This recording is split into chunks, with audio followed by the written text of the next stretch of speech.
Welcome back to more of Talk Wrestling here on NoDQ.com and the YouTube channel, of course. On this segment with Rob Van Dam, we're talking about his thoughts on the WWE Network and what he thinks could be done to improve subscriber count.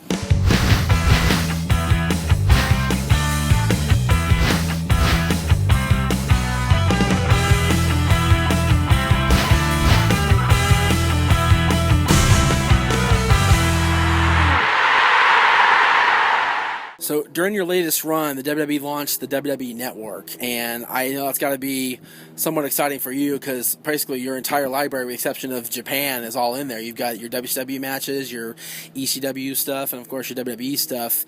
But they don't seem to be, they're somewhat popular on the network. Is there anything you think they can do that can increase subscriptions, or anything that they can do to better utilize all the great library they have? Well, okay, so I thought they were just going to blow the fuck up when I first heard about it. I got excited. I thought because they were on the internet, that meant that they were going to be accessible to the whole globe, and if they only needed a little over 1 million subscribers, they were going to blow that away. So I instantly got excited because I heard if they had 2 million subscribers, they were in an increased revenue situation. I thought, man, they're going to get 10, 15, 20 million. Dude, all the fans in the world. And then I found out shortly after it, commenced, that it was only available in the United States. I was told that they piggybacked a formula that was already there, used for Major League Baseball, and outside of the United States, there was nothing in place, so they had to create that technology themselves, which would take some time. From what I understand, the number has only gone up a little bit, and that it's somewhere, I could be wrong, somewhere around 1.5 million is supposed to be the break even. Yeah, dude, I know it's the fact that it's a better deal than buying the pay-per-views. For sure. So if you do, more than 2 a year, right? And you're paid for it. However you figure that out. The fact that it's a really a good deal makes me think, that it's a good offer for the fans.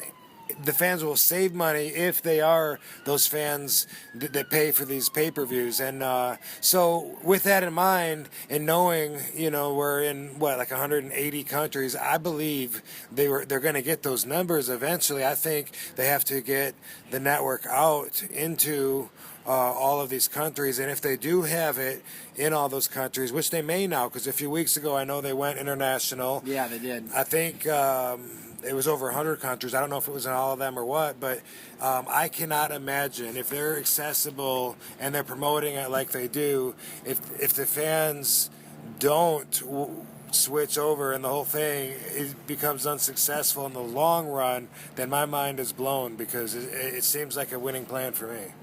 Is there anything you think you would do if you were running the network side of things? What would Rob Van Dam do with the WWE Network? I guess first off, I would try and explain that it's a better deal, because that a lot of fans may not realize that they feel like they're getting scammed. Like, oh, okay, they want me to commit to paying every month. No, look past that and look at how much you spend a year on pay-per-views versus how much you would spend this way. And then there's all the additional programming. I've heard some of the people who've watched it have told me they'd like to see some more original content on there. Yes. So that's cool. There's always, all the networks have people submitting ideas. They have these pitch meetings to pick up new series and stuff. That would be very cool if the network could do that. If they don't have the budget to do it yet because they don't have the subscribers, then I got to think it's probably going to happen all organically, because the numbers are increasing, right? I mean, they're going up, maybe not as fast as everyone would like, but eventually, if they reach a number to where there's a little budget to put back into it, maybe that's what it'll take, and put some more original shows on there and some stuff to excite the fans. But I honestly feel like it seems like the fans really get a lot for that. I'm a subscriber. I got it for my birthday earlier this year, for the first month it was open. And in addition to the pay-per-views, you get like old Raws, you get all the original content, and they're slowly putting up like the old hardcore TVs from ECW and the old Nitros and things like that. So it really is worth $10 a month is nothing. It's absolutely nothing when you really think about how much you get. For you, knowing they have every pay-per-view on there, besides RVD versus Jerry Lynn, we talked about that's your favorite series of matches, what would you recommend they go look for Rob Van Dam on the network? What would you recommend somebody watch if they've never seen you before and they want to, and they already see the Jerry Lynn stuff? what would you say they should watch? Well, I like my matches with Bam Bam Bigelow from the same time era. One particular match a lot of fans tell me they love seeing is the tag match me and Sabu did in Ohio with Hayabusa and Hakushi. Yeah, Whatever. yeah. Jinsei, whatever his name was back then.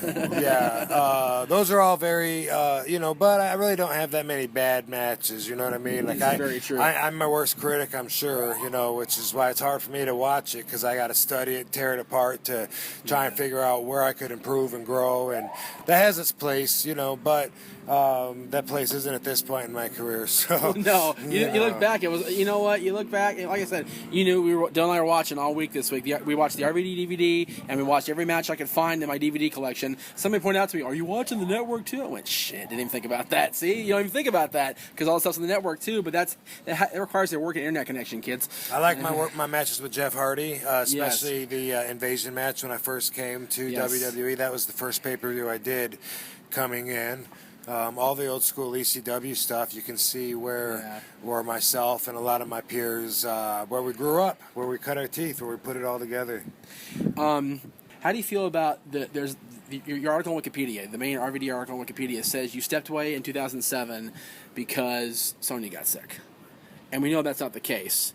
But because you came on my show after that. And you mentioned that you were just tired with the storylines and the drama. How do you respond to people that just go on there and just make stuff up about you and tell half truths or falsehoods and make RVD seem like less than what he is? Well, I mean, anything when you're online is going to be documented as the online version of the story, and so that's going to be different probably than the actual 100% facts the way they went down with anything. Whenever I read about myself, there's usually some things that are a little bit off, and it's like not even worth pointing out to some extent, depending on the circumstances involved. I mean, you look at my IMDb, which Hollywood swears by the International Movie Database. They look that up to judge, how valid your life is, you know what I mean? So, right, exactly. But for years, you look up on mine, and there's some bogus stuff on there. One says I'm some kind of director of photography or something on some spider movie I never heard of. There was a gay movie credit that I had on there for a long time. I laughed it off. Yeah, Return to Butthole Mountain or something. I thought it was funny. So I mean, that's how I react. But when you look at it, it's like But something like saying that I left because my wife was sick, that doesn't put me in a bad light. If anything, I think it makes me seem like a good husband. And perspectively, I had a calling, like a spiritual calling to leave. I knew that I needed to be somewhere else instead of on the road with them. And who knows, maybe that was my connection, with the divine that was telling me, maybe it could have been her energies pulling me in that way, because she was sick for a long time and we didn't know. When we found out, it was already so fucking advanced, that if we hadn't got taken care of it real soon, she wouldn't even be around anymore. Wow. So it was very rough to go through, not expecting it, but it was spiritual for me. People automatically relate getting out of the business, taking a break, not wanting to be on the road, all of that, people automatically can only think of physicality. That's the only reason people can imagine that you wouldn't want to have this glorious of a life. Truth is, we know better. Mentally and spiritually, I need a break to balance. That's how I maintain my healthy vibration. And the fact is, I'm a lot more durable than the other wrestlers. I think I've been proving that for 25 years. When I need a break, it isn't just because, my back's tight. It's also because I'm so burnt out. I'm always counting the days that I'm on the road. I count down until I'm coming back home, and a lot of guys are the other way around, you know what I mean, and they can't wait to get back out on the road. I've always said that. I've always been home first. I always have been, and that always is work for me, a job, getting out there doing that. It's it takes a lot. So I enjoy having time off like right now, and someday probably not too far down the road. I'll hang my boots up, and I won't have to worry about being out the road all the time. And there's some advantages. It's cool going to some cool towns, and I have friends all over the world that most people don't have, because most people don't have the entire world as their office when they go to work. There's a lot of advantages, but yeah, having explained that, whatever, relate that to that last question, whatever the hell it was. Okay.